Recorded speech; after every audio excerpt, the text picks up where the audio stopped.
جب پاکستان کے نئے دارالحکومت اسلام آباد کی بنیاد رکھی گئی تو یہاں کاروبار حکومت چلانے کے لیے کراچی سے آنے والی افسر شاہی کے لیے G6 نامی سیکٹر سب سے پہلے آباد کیا گیا۔ اس سیکٹر میں ایک سینما ہال بھی بنایا گیا جسے سر سنگیت کی نسبت سے میلوڈی کا نام دیا گیا، لیکن میلوڈی سینما سن 2003 میں مولانا اعظم طارق کے قتل کے بعد ہونے والے ہنگاموں کی نظر ہو گیا، جس کے بعد یہ کبھی دوبارہ آباد نہ ہو سکا۔ بعد ازاں G6 مرکز میلوڈی سینما کی نسبت سے میلوڈی مارکیٹ کے نام سے ہی زبان زدہ عام ہو گیا۔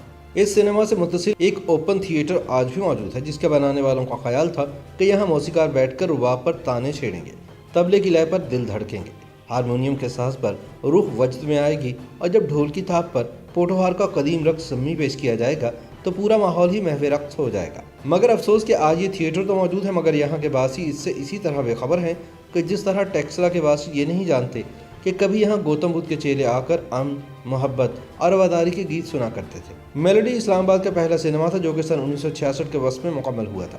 اسے وفاقی دارالحکومت کے ترقیاتی ادارے CDA نے بنایا تھا۔ CDA نے اسے 1 سال خود چلایا اور پھر گلستان سینما راولپنڈی کے مالک اکرام اللہ کھٹک کو لیز پر دے دیا، جنہوں نے اسلام آباد کے نئے باسیوں کو تفریح مہیا کرنے کے لیے اسے ہر سہولت سے مزین کر دیا۔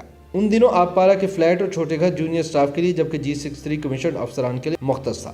ان سب کے لیے میلوڈی سینما ہی گوشہ عافیت تھا، جہاں وہ اپنے اپنے گھروں سے پیدل ہی سینما تک جا سکتے تھے۔ ان دنوں یہاں نئی نئی فلمیں لگا کرتی۔ میلوڈی سینما کی رونقیں صرف اس کی فلموں کی وجہ سے ہی قائم نہیں تھیں، بلکہ یہاں ایک ریسٹورنٹ اور ڈریم گرل نامی ایک نائٹ کلب بھی تھا، جس کی شان شبانہ نام کی ایک مشہور رقاصہ تھی، جو سینما کی عمارت میں ہی رہائش پذیر تھی۔ ایک اینگلو انڈین عورت بھی اس کلب میں گاہکوں کی خبرگیری کے لیے موجود ہوتی۔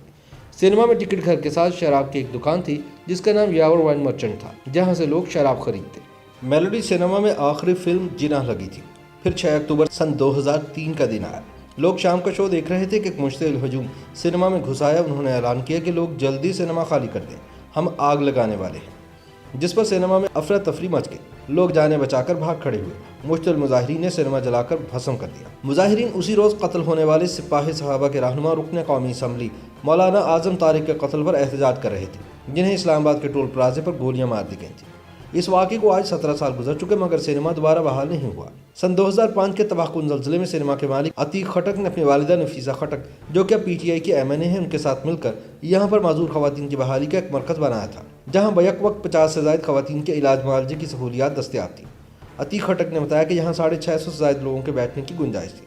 تمام نشستیں پیچھے جھکنے والی تھی۔ تزئین و آرائش جس پر ہم نے بھاری سرمایہ صرف کیا تھا، اس کے بعد یہ پاکستان کا جدید ترین سینما بن گیا تھا، مگر سب کچھ ایک ہی حملے میں خاکستر ہو گیا۔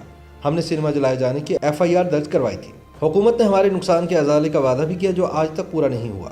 کامران لشاری جب CDA کے چیئرمین تھے تو انہوں نے مجھے بلایا اور سینما کی بحالی کا مطالبہ کیا، مگر میں نے کہا کہ کیا آپ مجھے ضمانت دے سکتے ہیں کہ میرا سینما دوبارہ نہیں جلایا جائے گا، جس پر وہ خاموش ہو گئے۔ اچھا ہی ہوا کہ میں نے سینما پر مزید پیسہ نہیں لگایا، وگرنہ لال مسجد کے تنازع میں اسے پھر جلا دیا جاتا، کیونکہ ساتھ ہی آپ پارا میں CDs کی دکانیں جلائی گئی تھیں۔ انہوں نے بتایا کہ میں نے حال ہی میں لیز کی توسیع کروائی ہے، لیکن اب اسٹینڈرڈ سینما کا دور نہیں رہا، اب وہی سینما چلتے ہیں جو مال کے اندر ہوں۔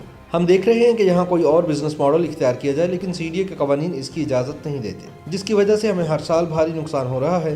پراپرٹی ٹیکس دینا پڑتے ہیں، مگر کاروبار عرصے سے بند ہے۔ میلوڈی سینما کے ارد گرد واقع سڑکیں لال مسجد کے تنازع کی وجہ سے ایک عرصے سے بند پڑی ہیں۔ ایسے میں یہاں سینما چلانے کا خطرہ کون مول لے گا؟ یہ جگہ وزیر اعظم secretariat, parliament house, supreme court اور غیر ملکی سفارت خانوں کے علاقے سے چند منٹ کے فاصلے پر ہے۔ وزیر اعظم عمران خان ملک میں سیاحت کے فروغ کا خواب دیکھتے ہیں۔ ابھی زیادہ عرصہ نہیں ہوا، گزشتہ صدی کی آخری دہائی کے ابتدائی برسوں تک آپ پارا سے میلوڈی تک غیر ملکی سیاحوں کا تانتا بندہ ہوتا تھا، مگر اب وہ راستے اپنے شہریوں کے لیے بھی بند پڑے ہیں۔ اسلام آباد بظاہر پرسکون ہے، مگر میلوڈی سینما کی آگ اور دھوئیں سے خاکستر ہوئی دیواریں بتاتی ہیں کہ اسلام آباد میں ڈر اور خوف کی جو فضا 70 کی دہائی میں قائم ہوئی تھی، وہ آج بھی برقرار ہے۔ YouTube پر گوگلی نیوز دیکھنے کے لیے youtube.com کی سرچ بار میں گوگلی نیوز TV ٹائپ کریں۔ گوگلی نیوز کے پیج پر سرخ رنگ کے سبسکرپشن والے بٹن پر کلک کرنا نہ بھولیے۔ YouTube پیج پر اپلوڈ ہونے والی ویڈیوز سے باخبر رہنے کے لیے بیل آئیکن پر کلک کیجیے۔ آپ کو ہر نئی ویڈیو کے بارے میں نوٹیفیکیشن موصول ہو جائے گا۔